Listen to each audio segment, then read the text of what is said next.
Olá pessoal, tudo bem? Bem-vindos a mais uma resolução de exercício. Agora é um bloco de questão. Bloquinho esse que é difícil, hein? Bem chatinho. Questões ali com A, B, C. Pessoal, a prova da OAB é isso, né? Então você já tem que se preparar para um cenário árduo, né? Vai ter uma prova aí com 5 horas aí pela frente, sentado numa posição só e umas questões repartidas, né? Enfim, vamos trabalhar isso. Então, você vai lá praticar bastante, fazer mais exercício, quanto mais, melhor. Para você ter essa habilidade, para você, enfim, se sentir efetivamente já treinando para a prova, né? E aqui você pode errar, pode, enfim, fazer o que você quiser, o momento de errar, de escrever pouco, escrever a mais, é agora. A gente está aqui testando, vamos aqui praticar. Então, mais um teste aí para vocês ali, mais uma prova prática que aí você submeteu para a nossa correção.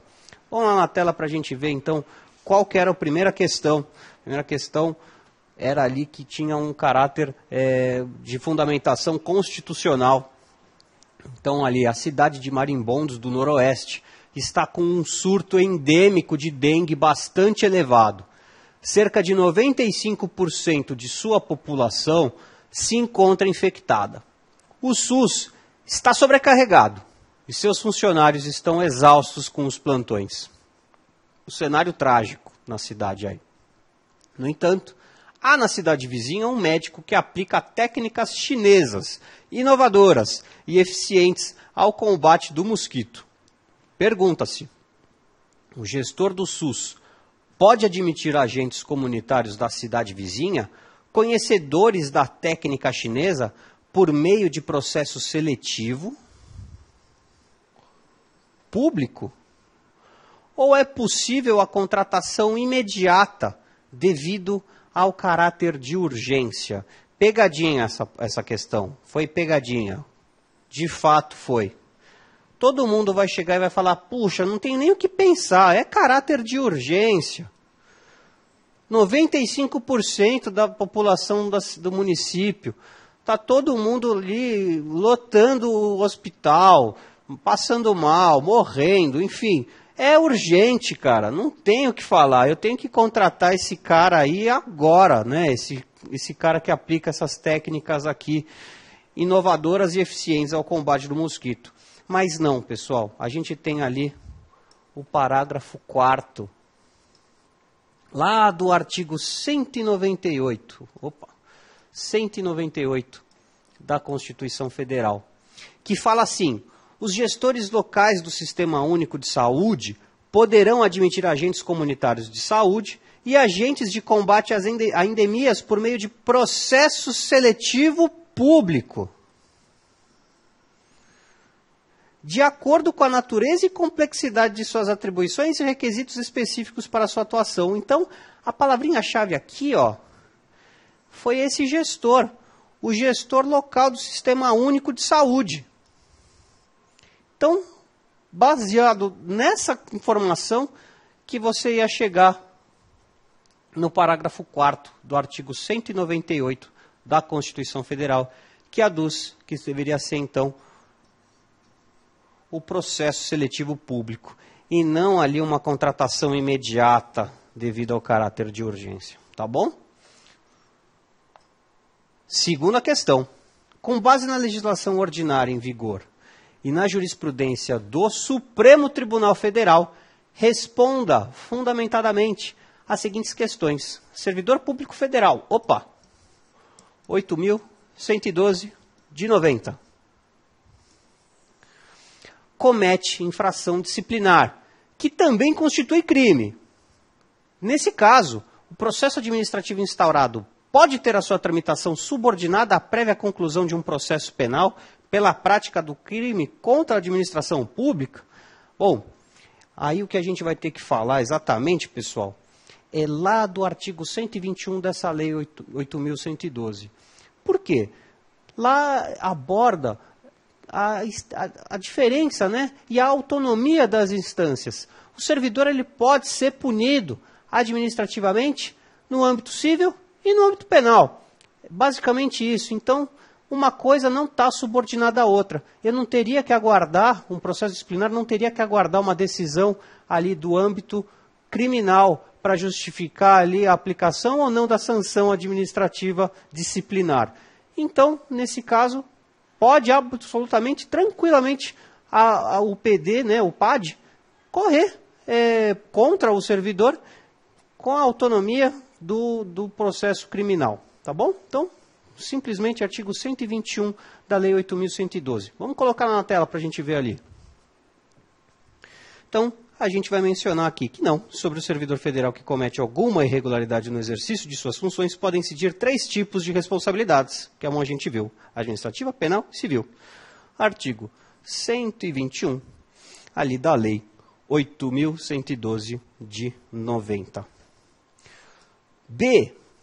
No caso do item A acima, de que maneira serão regidos os prazos referentes à prescrição da pretensão punitiva da administração pública? E aí, no caso, a gente vai ver lá no artigo 142, a gente tem ali que os prazos todos, né? A ação penal prescreverá, 2 pontos. Isso é o que fala o artigo 142. E aí muita gente já parou por aqui. Não observou ali o parágrafo 2º, que fala que os prazos de prescrição previstos na lei penal aplicam-se às infrações disciplinares capituladas também como crime.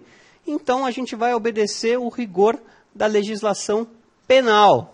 Né? A gente já fala, poxa vida, deixa eu ver aqui, a ação penal no caput, a ação penal prescreverá, 2 pontos. E aí você vai ter alguns incisos. Você ia tentar abordar um deles ali, mas não, dá uma leitura geral no artigo. Você vai ver lá no parágrafo 2º, que ali a gente se aplica a legislação penal para essa finalidade, tá bom? Então, no caso aí do item A acima, de que maneira serão regidos os prazos vão ser regidos de acordo com a legislação penal, nos termos do parágrafo 2º do artigo 142 da Lei 8.112, tá bom?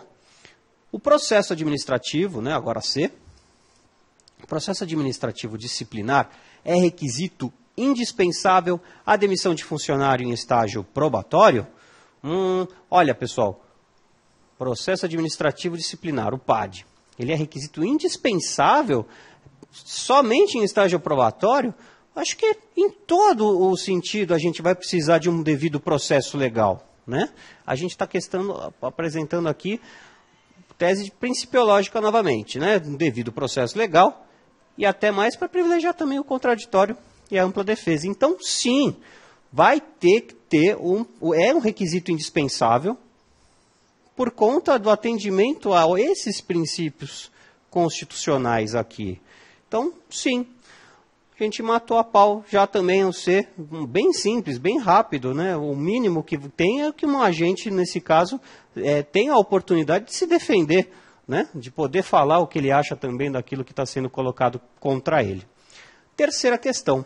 Vamos lá. Com relação à delegação de competência. Delegação de competência. No âmbito da administração pública federal. Opa, falou então de um procedimento, né? Uma delegação de competência de um procedimento lá que envolve a administração pública federal. A gente sabe que a gente está falando aqui dessa lei, a 9784 de 99. Em regra, quando será possível, quando que vai ser possível a delegação de competência? Em regra. A regra, pessoal, a regra é que ela não pode ser delegada. Isso a gente vai encontrar no artigo 11 dessa lei. Mas, no artigo seguinte, 12, a gente vai ver que a delegação poderá ocorrer quando não houver impedimento legal, ainda que entre entes que não sejam hierarquicamente subordinados, né? Tem um aqui, então independe, né, dessa subordinação. Quando for conveniente, em razão de circunstâncias de índole técnica, social, econômica, jurídica, territorial. Tá? Então a resposta está no 12.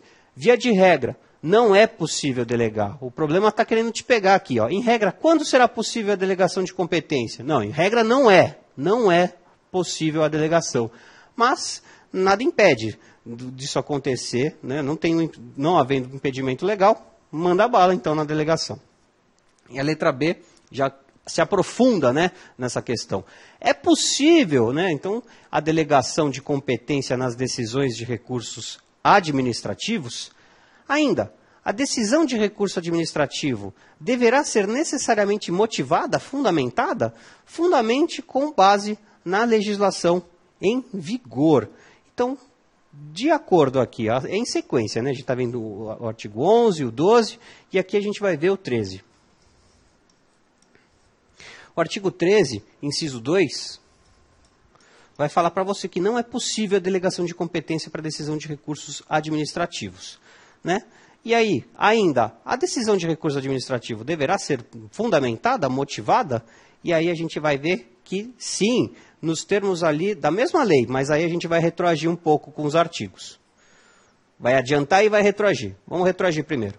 Lá no artigo 2º, a gente vai ter a fundamentação da necessidade da motivação do ato e também no artigo 50, lá no inciso 5, a gente vai ver a necessidade da motivação do ato. Pensou que acabou? Não. Tem a letra C e a letra D, sim. Mas assim, artigos próximos, né? O ato de delegação é passível de revogação a qualquer tempo? Será que ele pode ser? Sim.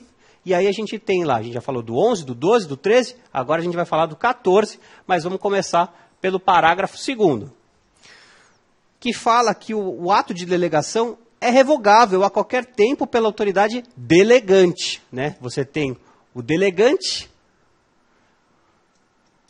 e o delegado.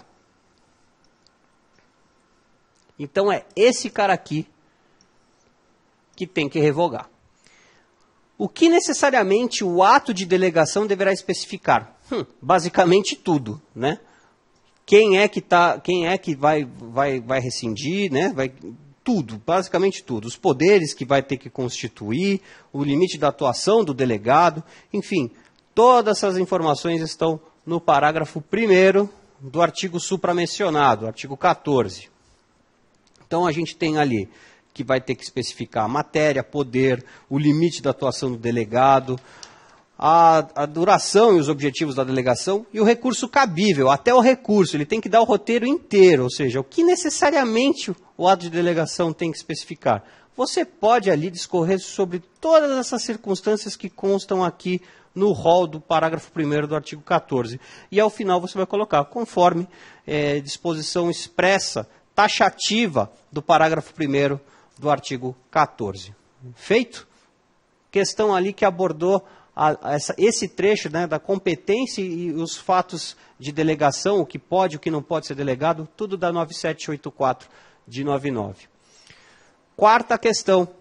A Constituição Federal veda a acumulação remunerada de cargos, empregos ou funções na administração pública, estendendo-se a proibição às autarquias, fundações, empresas públicas, sociedades de economia mista, suas subsidiárias e sociedades controladas direta ou indiretamente pelo poder público.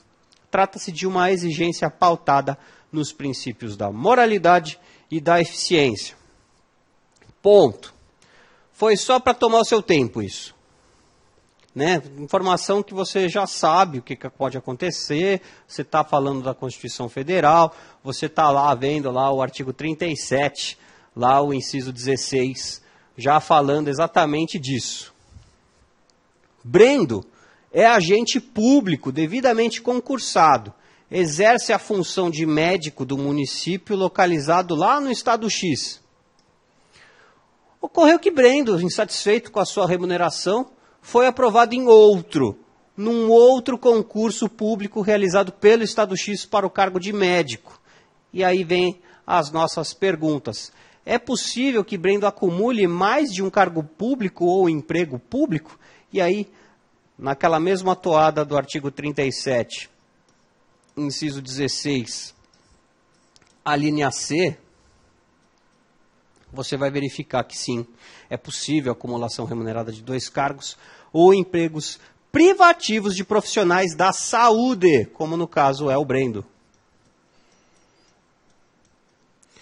com profissões regulamentadas. Bom, tudo ali previsto ali legalmente, e ele sendo um agente da saúde, ele vai conseguir, então, acumular mais de um cargo. Mas a gente tem uma outra pergunta aqui. Seria possível a percepção simultânea de proventos de aposentadoria? A hipótese de acumulação de cargo público ou emprego público? E aí, em via de regra, não. A gente vai estar falando lá do parágrafo 10. O 10º parágrafo do artigo 37, que veda a percepção simultânea de proventos de aposentadoria, né? Ressalvados os cargos aí comissionados ou os cargos eletivos, né? Então, basicamente, essa aqui foi o bloco de questão, um bloco bem puxado, bem cansativo. Eu acho que muita gente pode ter olhado assim, desanimado, puxa vida, né? Tem tanta coisa para fazer. Mas, enfim, não achei a pergunta, não achei a resposta, fiquei em dúvida. O que importa é que você esquentou a cabeça. E agora que você conseguiu verificar onde está a resposta, nunca mais você vai ser pego desprevenido. Um exercício que exigiu bastante de você, mas tenha certeza, foi bastante válido para o deslinde aí dos seus estudos. E, enfim, se cair alguma coisa próxima desse tipo aqui, dessa seara que a gente abordou aqui, você vai falar, poxa vida, eu lembrei que eu fiz um exercício assim, assim, assado, está lá naquela lei, pum. Você acha facinho. Então, quanto mais exercícios você fizer, você praticar, melhor. Então, por conta dessa facilidade que você cria, essa familiaridade, essa intimidade que você tem aí com o seu código aí na hora de procurar. Beleza? Gente, bons estudos aí. Até o próximo exercício. Tchau, tchau.